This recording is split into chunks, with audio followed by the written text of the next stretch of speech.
2,000 petrol pumps run dry in western and northern India as truck drivers strike against new hit-and-run law. Here's a summary of the article. About 2,000 petrol pumps, mostly in western and northern India, have run out of fuel stocks as the strike by some truckers' associations entered the second day on Tuesday amid their discontent towards the new hit-and-run law.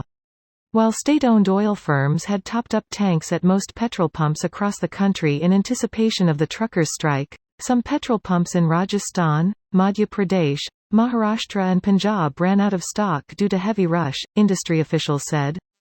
The All India Motor Transport Association, the umbrella body of truck operators, has so far not given a nationwide strike call, and its representatives will be meeting Home Ministry officials to raise their concerns around BNS.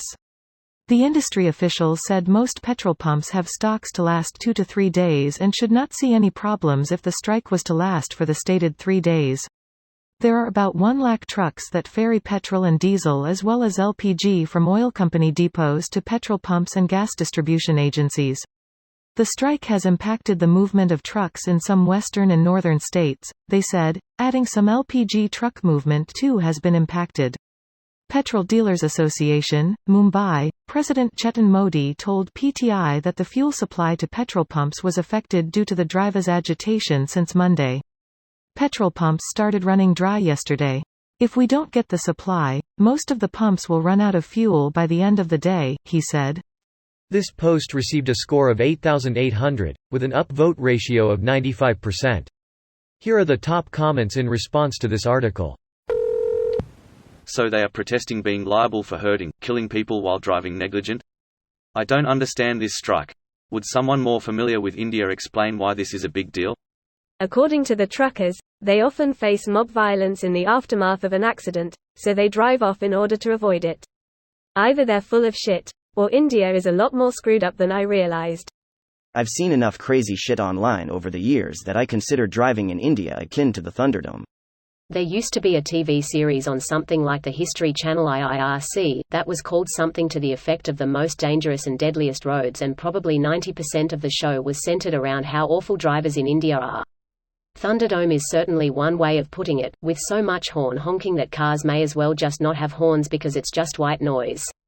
So my in-laws are the poorest millionaires in this super-rich gated neighborhood. Years ago I took my 5-year-old to the Easter egg hunt there, and I ended up talking to the richest guy in the neighborhood, who is this super-rich Indian guy, because my kid was being really nice to his granddaughter, and number one reason he chose to live in US was how dangerous roads are in India even if you are super rich. His daughter insisted on driving herself and was almost killed when box truck hit her Land Rover.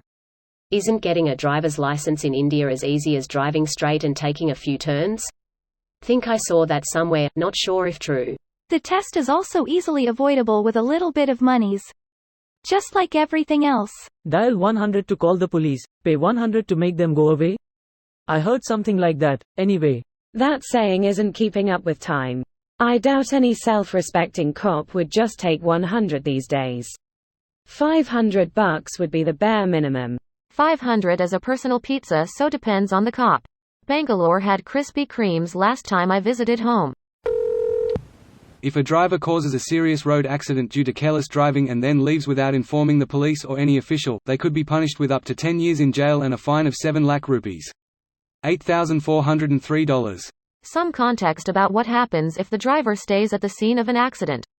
The cops from Watoda police station could neither stop the mob violence or bring the situation under control.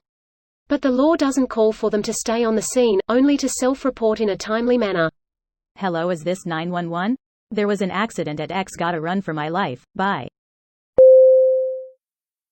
This video was automatically created by Reddit to speech. The article and comments in this video were selected from Reddit according to their upvotes, and any paraphrasing was performed by smmry.com, without any human intervention.